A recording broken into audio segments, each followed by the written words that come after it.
Welcome, everybody. Welcome to the last conversation of this 2025 edition of Art Basel in Paris. We're finishing the week looking at the present and looking at the future of art with our panel dedicated to digital art, from coding to collecting.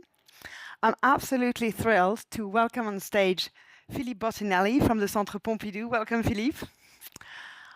To your left is William Mapan, who is an artist from Paris, who's going to tell us all about digital art in Paris. And this conversation is moderated by my colleague and friend, Dr. Jeni Fulton. Thank you very much. Please give us a big round of applause. Thank you very much, Colleen, for that lovely introduction, and also a big welcome from my side. I was really thrilled when thinking about this panel, specifically in the context of Paris, because when we think about digital art right now, we're quite often thinking about Berlin, we think about New York, we think about San Francisco. We don't really think about Paris. But actually, Paris is in many ways a city where it all started. Vera Molnár lived here in the 1950s, and she worked in the basement of the Centre Pompidou, as Philippe told me, unacknowledged, unknown in the 1970s, creating her incredible works. And then, until then, she was brought into the collection. And of course, the Centre Pompidou has played a pivotal role, really, in establishing digital art in all of its various forms as a serious artistic genre. And this is why, in this panel today, we wanted to turn our attention to what makes a city and its institutions successful in promoting new art forms, new artistic practices, and how does it foster a community then and now. And I'm very honored to be joined today, as Colleen introduced, by Philippe Bettinelli of the Centre Pompidou. He is a curator at the New Media Department, and he has curated many exhibitions. His research focuses on the history of digital art from the 1960s to today, and he curated the 2021 Marcel Duchamp Prize.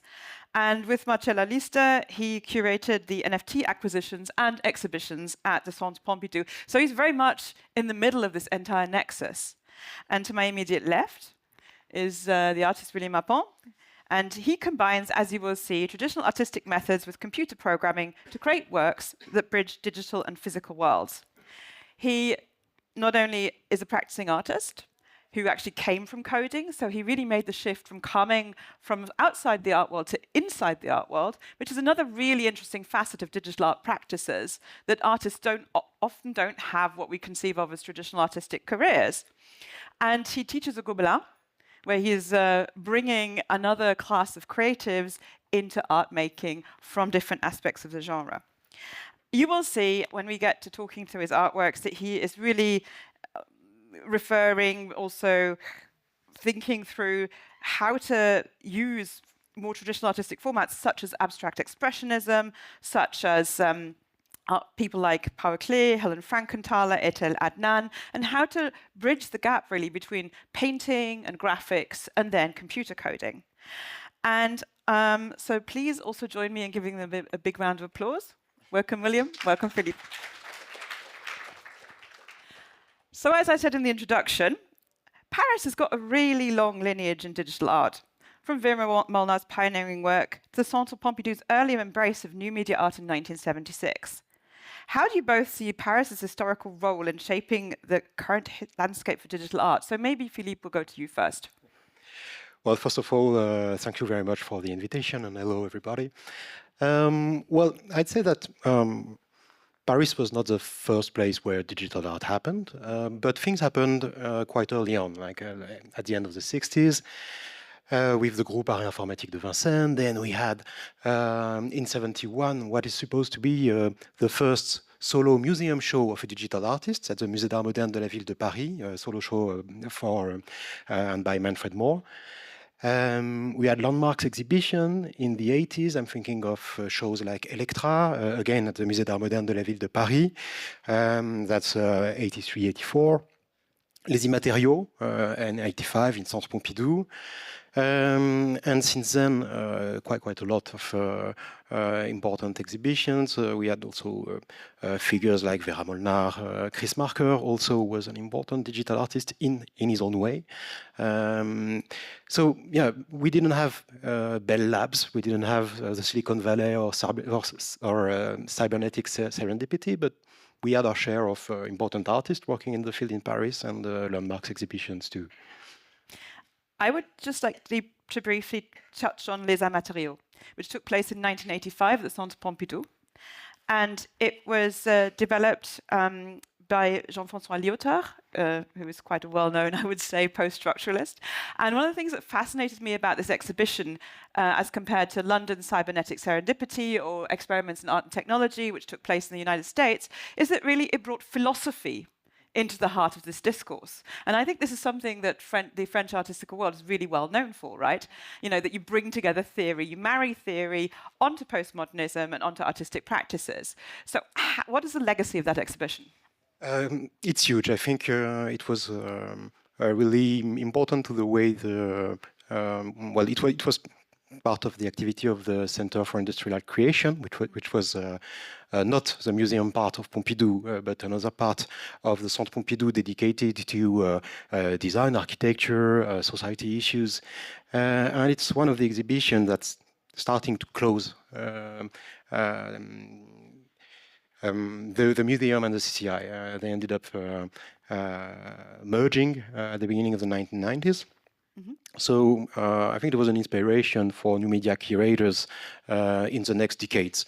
Also, what's very interesting with Les Matériaux and this philosophical background is that it's very much linked to Paris-Vincennes, the university, which is the Deleuze University, the Lyotard University, but was also the University for Computer Art at the end of the 1960s and in the 1970s, and then became one of the most important places in France to learn about computer art, and I think still is today.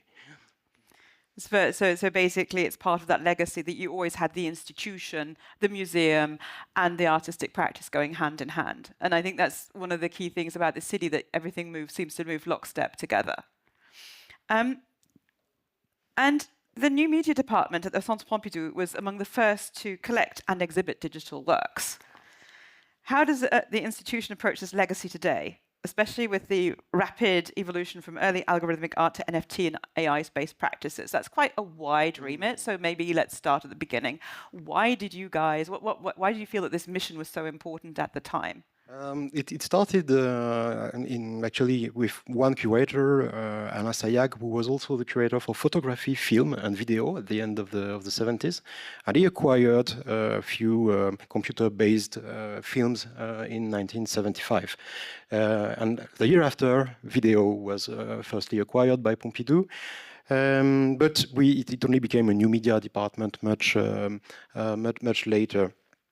I think at the very core of Centre Pompidou is the idea that the institution should be open to the newest forms of creation and that it should be also cross-disciplinary. So the idea of having being especially aware of what was happening in this field was important from the beginning. And actually, Pompidou hosted a computer lab called ARTA, Atelier de Recherche en Technique Avancée, which was led by Christian Cavadia, an artist and a computer engineer. So at the time, there was this idea that Pompidou should be also involved in helping the artists create artworks in this field, and this slowly shifted as my colleague Camille Langlois, who was one of the curators of Coder Le Monde,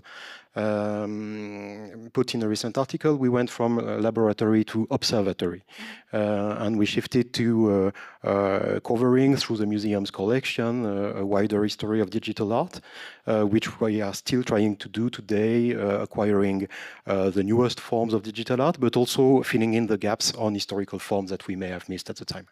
So you're really also seeing yourself as an archival institution where you're looking at co-creating, I guess, a history of digital art. Because a bigger question, which we're not going to go into today, is what actually is digital art? Because I think we're still in the process of discussing this, right? But I think that's going too far. I actually wanted to turn to you now, William. And I wanted to understand, and I wanted you to talk us through your practice. So when did you decide to become an artist? And how did the institutions of the city of Paris shape that decision? First, thank you for inviting me to the panel. Very an honor for me. How did it start? I think it's a mix of a lot of things, of practices for me. Started with painting around age of 19, 20.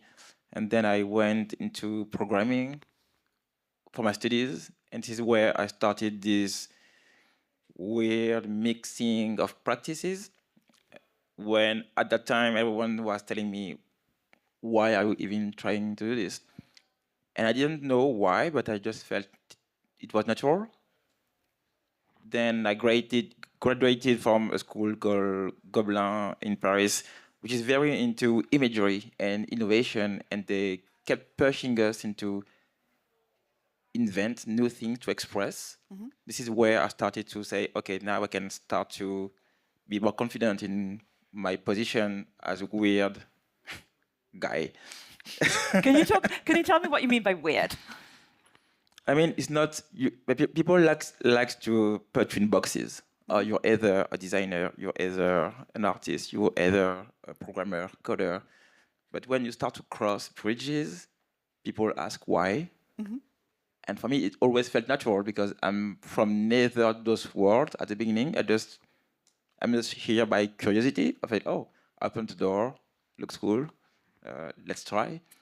And I'm not bound to any spheres. I can just navigate. So having this school to encourage people to do that was very liberating at first. And then, but I wasn't considering this as an art practice. I was just like making stuff in my room at night, too late. Then I went working in advertising industry in London, and I kept pushing my coding skills, kept pushing my artistic practice until the point I came back to, and I still don't know what was generative art at that point. I was like, yeah, I'm doing things. People think I'm weird. It's okay. Came back to Paris, and now I'm very glad I saw this slide that you put, Philippe, because the show Coder le Monde is the one show that made me realize, oh, there is like a legacy, actually, of this practice. I'm like, okay, there is a name on this. There is people actually really deep into these subjects. So like, oh, it's not only me. It's actually natural for other people as well to explore these kind of things. So from 2018 is a turning point for me to say, oh, I can start looking up on Google all those people. Oh, it talks to me. I kind of do the same things on my own, but now I can engage with the community. And this is how I got there, and I started to become more confident into what I do, try to raise both practices at the highest level I can, so I can make bridges more easily, basically. I think that's a lovely way to bring the dialogue to you together. You know, the fact that you saw the exhibition at the Centre Pompidou and it made you aware that actually you weren't in isolation. This is not something funny that you came up with, but it actually had quite a large legacy at that point, beginning in the 50s and 60s and continuing up to date. We're looking at your artworks right now, and these are all versions coming out of generative code. Can you explain your practice? Yeah, sure. In wide terms. Wide terms. And if you want to use the clicker to move us backwards and forwards, very welcome. I think this one is a good one, actually, because my practice is separated in two. Not separated because it's all blend at some point, but I'm very into physical practice. So drawing, painting, mostly morning I do that, and then I've moved over the afternoon, and I code to make to push my practice, my physical practice. For me, the computer, the generative art medium is a way to enable me to explore things in a way I couldn't with my own physical limitations. So I try to bridge the two practices: paint as much as you can, code as much as you can. At some point, if you elevate your skills high enough, you could translate your drawing, like how your arm moves, how you press just your face, how you move your wrist. These can become functions. So I'm aware of this link into my brain. I just try to feed it. So you're basically translating a gesture into a piece of code. Yes. Yes, that's the whole point, like how to make more. Because I always hated, and I think that's why I always try to merge my two practices, because I always hated the digital native look, how everything is straight, everything is perfect, and life is not like that. So I'm not like that. So I didn't identify myself to what I was seeing on the screen. So try every time to break this medium very rigid. And yeah, try to translate your identity into mathematics, functions, things, so you can express the same way you express on the paper, you can express the same way with code. Fantastic. Thank you for that introduction. So how do you position yourself now within this Parisian lineage of digital experimentation? Big question. Big question. It's very hard because I think, all those people back in the day were using tech that is very different from now. Much slower, much bigger. Now we all have those tiny computers, super powerful in our pockets.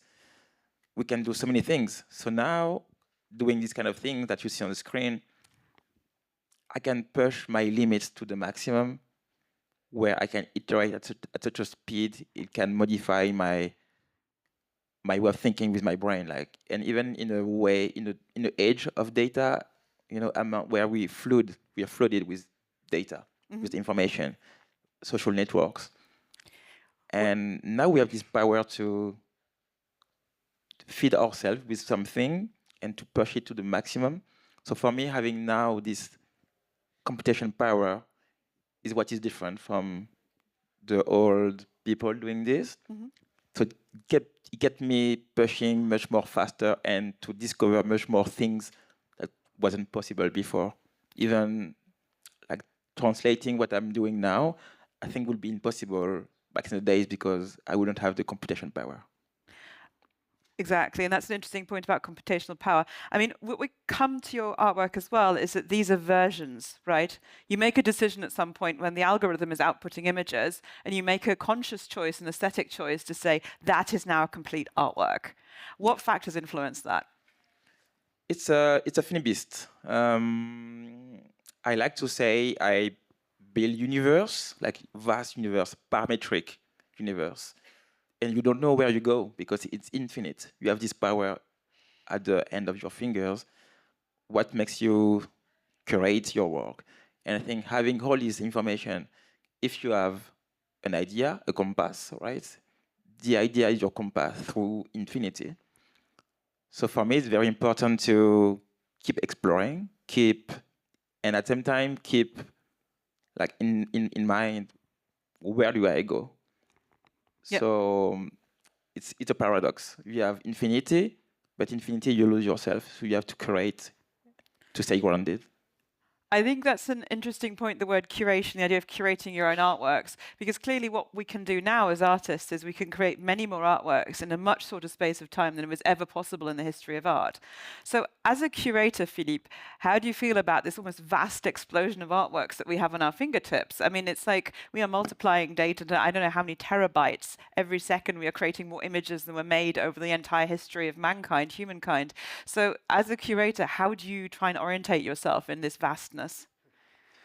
I think it was specifically difficult with the explosion of blockchain-related artworks, the opening of many platforms, and there was and the mediatic boom, market boom that we saw around blockchain in 2020, 2021, where the offer was so much bigger all of a sudden.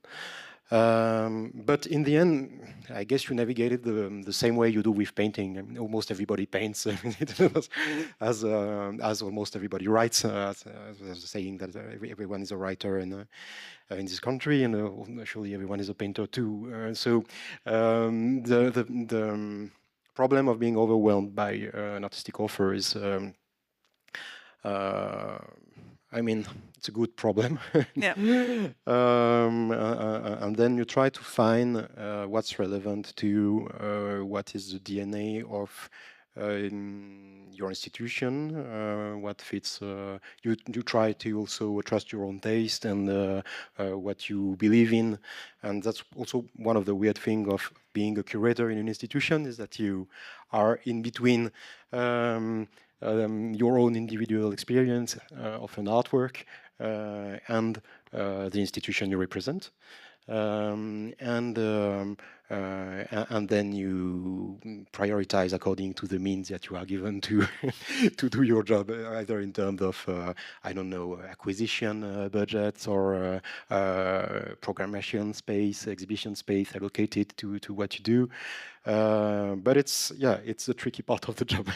I mean, I think so. Here we have an example of an early work that you, well, relatively early in post-internet work that you acquired, Corey Archangel's Data Diaries. When did you buy that artwork for the collection? Oh, the acquisition for this one is super recent. It was it was last year. It was last year. Last year, absolutely. And one interesting thing about it is that it was acquired through one of the museum's friends group, the Groupe d'Acquisition de l'Art Contemporain, which is the historical acquisition group for contemporary art. It's one of the main acquisition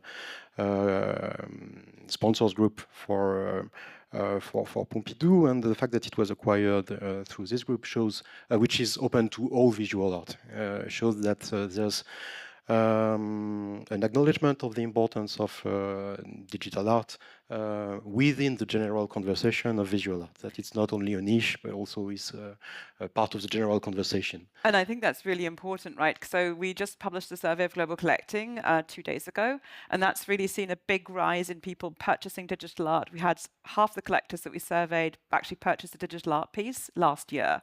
And it's gone from being sort of 3% on average in collections to being 14%, which is the same as sculpture. So it's now on par with sculpture. Painting is ahead, but it's still a pretty impressive jump for a medium that after the NFT boom kind of had this collapse, but is now obviously, because to your point about the general discourse, is now much more accepted as an artistic practice. It's no longer niche, it is now massively mainstream.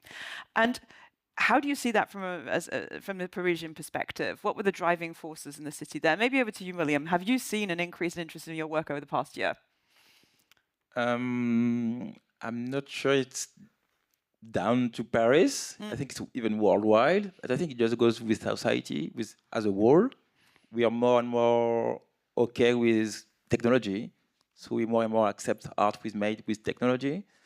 Well, AI is another subject. But still conflicts in this area, but art made with code makes sense way more for people now, and even when they see acquisition from like you, they're like, okay, so this is actually valid, so thank you for that. Yeah, it's great. We always say, oh, we can do what we want and whatever, but validation is not a thing, but it is for the general public. It makes aware, because museum is a way for people to go and discover art. So for us to have our work into institution is actually important if we want it to be less than a niche. Mm-hmm. It's needed. Do you want to comment on that, Philippe? Yeah, I like the idea that it's not just down to Paris. Obviously, the place you live in is an important part of your day-to-day cultural experience. But some of the artists we're talking of, in their bios, they say that they live and work on the internet. Mm-hmm. And part of the attractivity that the medium had was also linked to, I mean, in recent years, was also linked to the COVID moment, and this moment of being, well, not only linked to your city, but to your own home, and in a way connected to everyone through digital experience. To me, I think one of the Parisian important moments, and I was not working at Pompidou at the time, so I can say it without it could be judged as publicity, but it was Coder Le Monde. I think it was one of the exhibitions that also, and the other Mutation Création exhibition that followed, that in Paris was a statement that, okay, there is an history to be told, and we have things to do in that matter. Yeah, I would add something is to be properly French, that we have indeed this whole culture of art in France and even more in Paris. You know, great master came specifically to Paris to develop their practice, whatever their medium, painting, code, and at the same time we have great schools. I think these systems in combination works very well. And that's also why I think we have a great community, like the creative coding community, generative art community in France and even Paris, because of this combination of things. We have the school system to support. We go to museum for free when we are young. It's crazy. And we have the best schools in tech for much more less expensive than anyone else. So I think this combo makes something. It matters. I mean, you teach yourself creative coding at Gobelin. So I think you're a very good example there.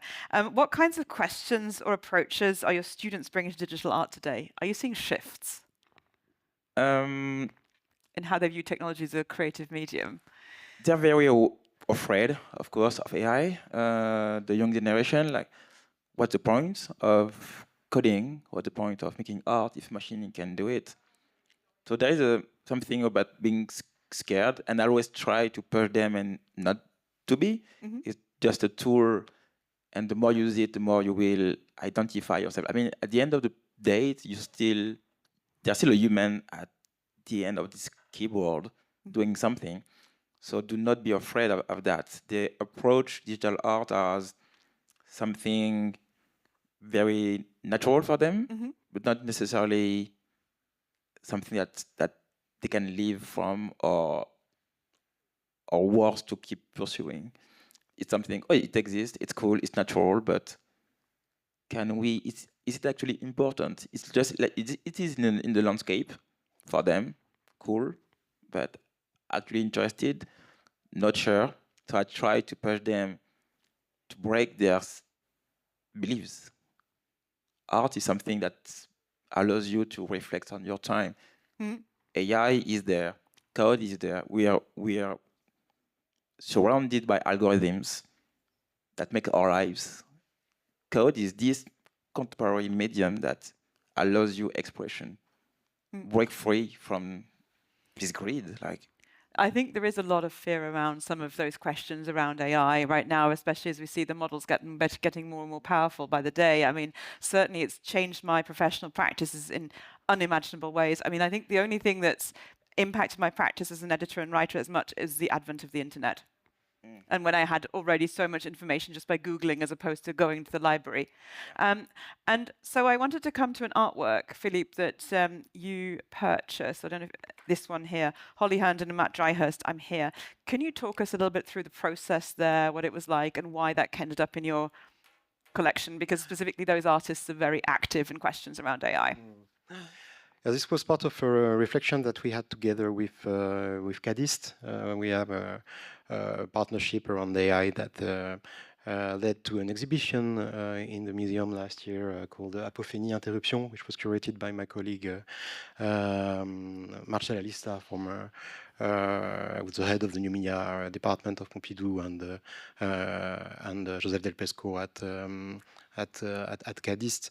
I thought it was interesting to put it in the selection to show that one of the tricky things with acquiring very new forms of work, although there's a long history of AI before the recent AI boom that we witnessed, is to try to find the balance between the time of research, the time of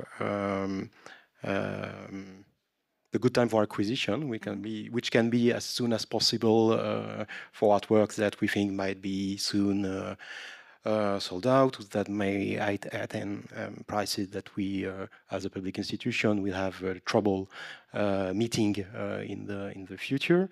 So there's always some kind of fear of missing out where something new happens. So museums get FOMO too, is what you're saying. Absolutely, and we are traumatized by missing Impressionism, and we have a long history of fear of missing out. So yeah, this one was one that we acquired very quickly, convinced that the work that Holly Andon and Matt Dryers were achieving in that field was already at the moment one of the very relevant ones. This exhibition, it was also the opportunity to have new works created. And there's a work by Eric Baudelaire, which was done for this exhibition and which entered the collection just afterwards, which was also something important for us to try and see what a conceptual artist, not known for digital art, could do with such tools, and especially conceptual artists known for critical approaches of technologies such as Eric Baudelaire can be. I mean, I think there's a broader question of criticality within digital art, which I want to return to in probably a future conversation because it's quite a large one. But I mean, it brings us to questions around just the very idea of digital art as a format, which questions around ownership, authenticity, conservation, particularly for NFTs or blockchain-based pieces. How do you navigate this as a museum? Because basically, if a piece enters your collection, you are saying, this is real, this is valuable, this means something in art history. How do you make sure it doesn't get corrupted? Yeah, it's a complicated one. I'll try to keep it short. But the main methodological basis of preserving those works are the same that for new media works in general, which means that you will be suffering from technological obsolescence and that you will have to migrate the works from one technology to the next one. Could be a digitizing of obsolete video format for more like historical analog works. Can be recording the artwork. Recently, with Alexandre Michan, who is in the room, we recorded a Chris Marker website, which was done in Flash to HTML after Flash got obsolete. But the question of authenticity and ownership, they are in a way also the same that we met with conceptual art when acquiring certificate-based works, such as, I don't know, Sol Lewitt's wall drawings, for example. And in the specific case of blockchain, that's why the exhibition we did on the matter was called From Certificate to the Blockchain. Our experience was that it was not that different from acquiring other kind of works.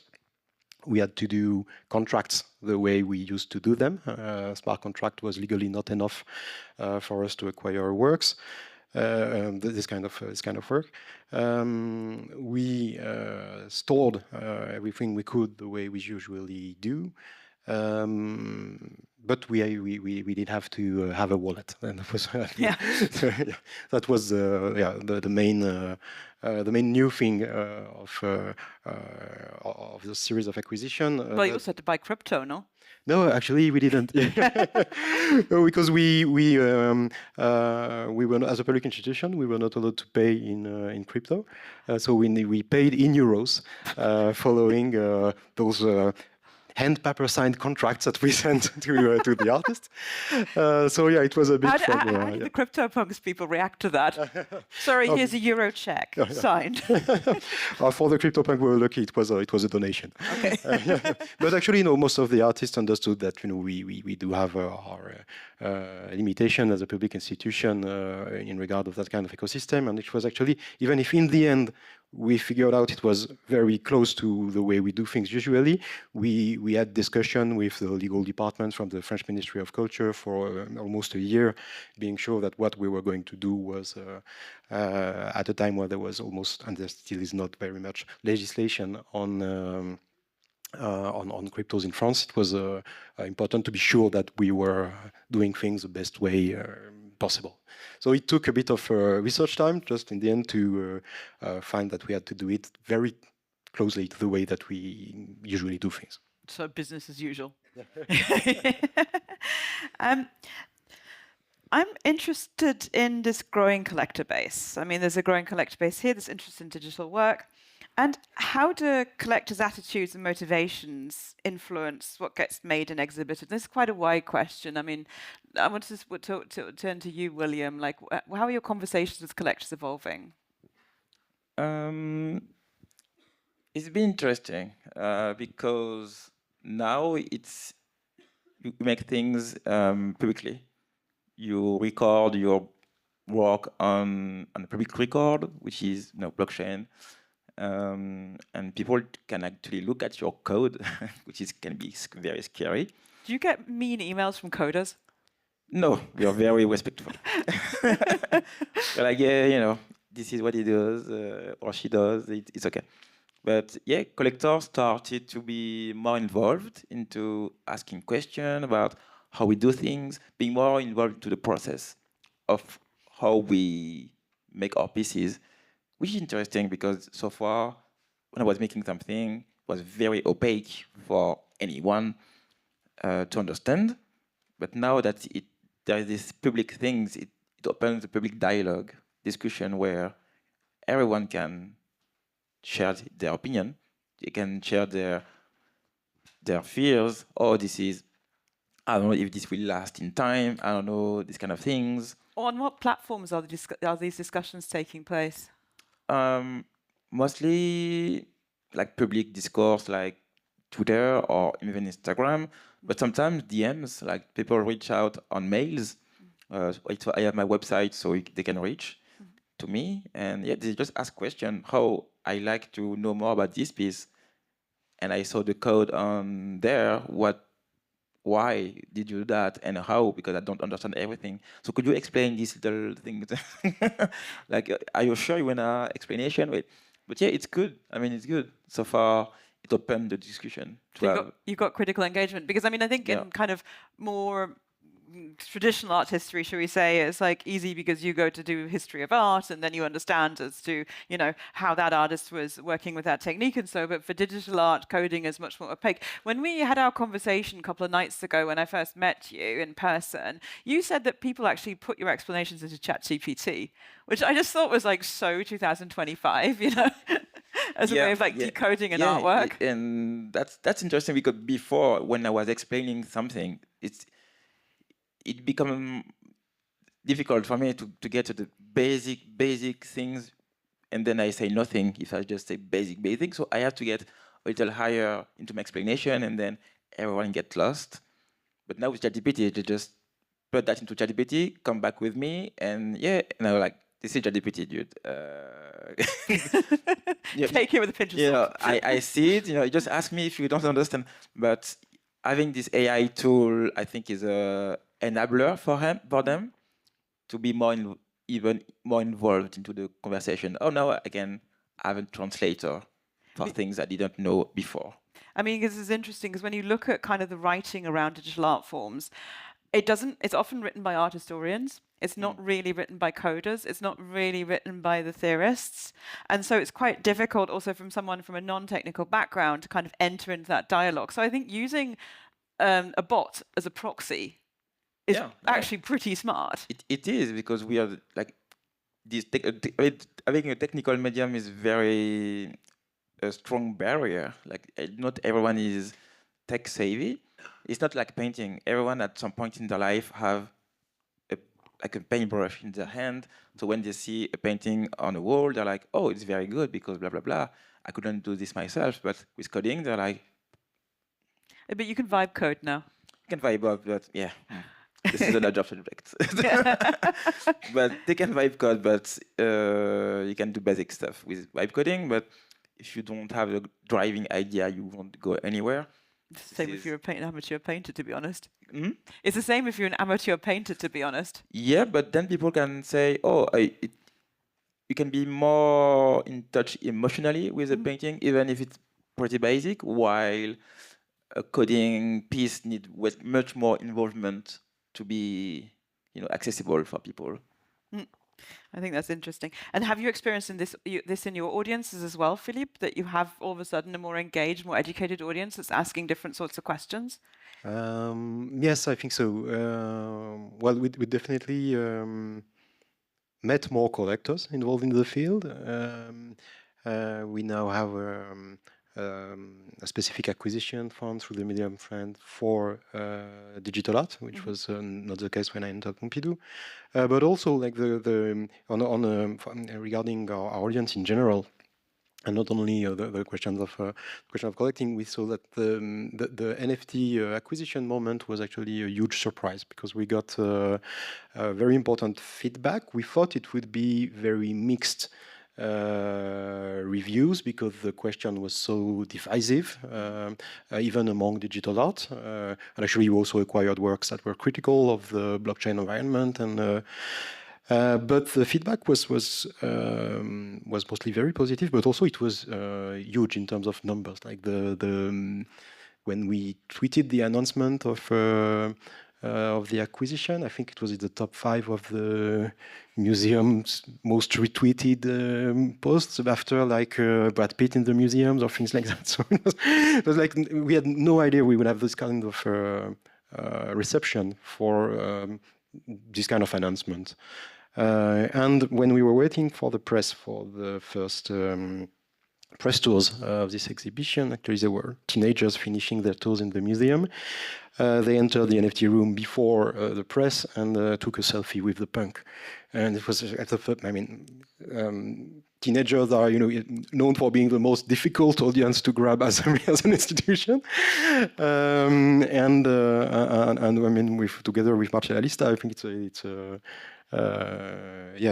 memory that we will keep for our career. It was.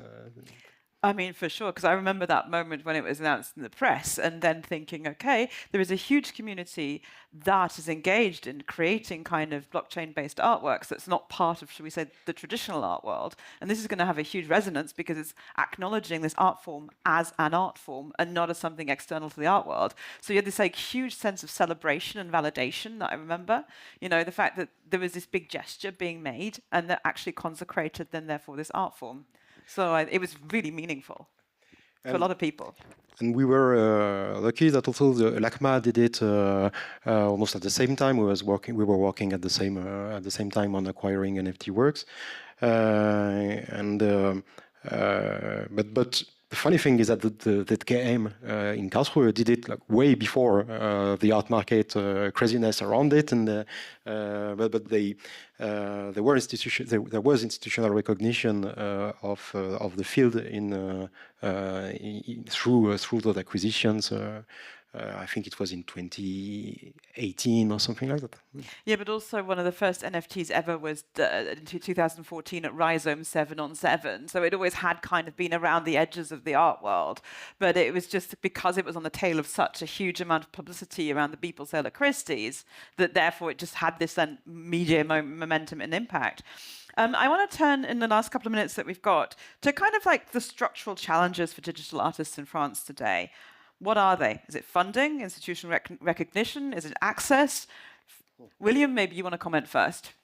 Is everything you said? Like everything, yeah.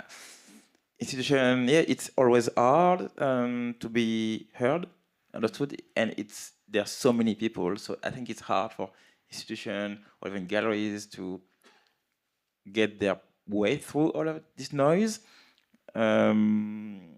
Recognition is always something people look down even today compared to, I don't know, Monet. Yeah, okay, Monet is great, but yeah, no. Things changed. We move on. We have new things now. So yeah, it's hard to, especially in France, I feel. In France, there's this huge history of the past. And then when you arrive with this breaking new way of thinking things, it's a bit of a wall you hit.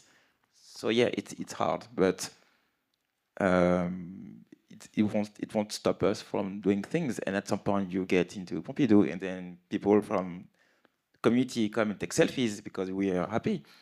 But it's all about, yeah, I think being seen is important for any human, in existence. So it's hard when you're not, but being an artist is not about that at the first place. So we keep going anyway. Philippe? Yeah, I think one difficult thing is existing beyond the cycles of media enthusiasm that can happen around a specific technology at a time or another, and we've seen a lot in the past years with metaverse, NFTs, AI, etc. Like the French state commissioned NetArt 25 years ago. There were NetArt's acquisition, but to keep an ongoing institutional interest in those fields, with people entering and leaving institutions, with the interest for such practices changing from time to time, it can be it can be difficult, and institutions are not always up to this task. And it's very important for artists to be followed, not just at the moment when it's fashionable to do such a kind of practice, but in the long time, to be able to build our practice through decades. Yeah, I agree. I totally hear that, because I would add, with digital medium, it's also easy to make things and then switch to something completely different the next day. So as people who want to document art history, I think it's hard to see this constant change in practice or trends from an artist. So I get that it's difficult to track. I think that's more of a market question, though, because the market loves predictability, you know. So if someone's buying a painting by Kondo, they're expecting Kondo's brushwork, they're expecting Kondo's representation, methods of representation. But when you go back into history, you look at people like Leonardo da Vinci, they certainly weren't particularly predictable, were they, in terms of what they were doing? So I think there, like, artistic innovation is definitely more interesting. Sadly, we're almost at the end of our time. In 10 years, what would you like to see happen here? If you had to imagine Paris digital You start, art. I think. Okay. I discussed this with you 2 days ago. You had a good answer. I'm afraid I might have forgotten. No, of course. Well, we go through cycles in digital art of going back and forth, technologies or issues. I'm thinking AI that has been back and forth. I'm thinking 3D that has been back and forth. Could be that we would be around very close issues to the one we've talked about now. But who knows? And the best chance of being wrong is predicting anything. So maybe I won't go into much more details. But also, I know that we will have also more needs in terms of preservation, in terms of technical capacities to preserve those artworks. If we want to continue experiencing those works, we will have a lot to do in that matter. William? I thought about something. Very good. Do you want to share it? No, I will make just maybe a message of hope, maybe. Like why I use this medium to push myself. It's because I can use this medium in another way I was told to. And for me, code is totally the contemporary art medium of our time. This is the way to break free for something. And having a medium that allows you to not consume something that someone tells you to look at, but a way to express yourself and augment yourself is something I really look at. Like I look forward into the future. For me, all these things are digital, right? But they're all part of me. If you come to my studio, it's a way. You see links. You see a way for me to break free into infinity, and whatever Elon Musk is throwing at me, I will do my stuff, because I can even break your website. I don't care. I have this code medium that everybody use. I hope everyone will use it to express more themselves, more than consuming whatever we throw at us. So, yeah. Thank you very much. And please join me in giving a big hand to Philippe and to William for that exciting conversation. Thank you, Philippe, thank you, William, thank you, Jeni. I hope we will all break free into infinity. Such a beautiful idea to end this extraordinary 3 days of conversations together. I just wanted to flag that all of these incredible conversations will be on YouTube and on the Art Basel website from the end of next week, so do not hesitate to revisit them and our fantastic archive. And we'll see you next year right here. Thank you again. Thank you.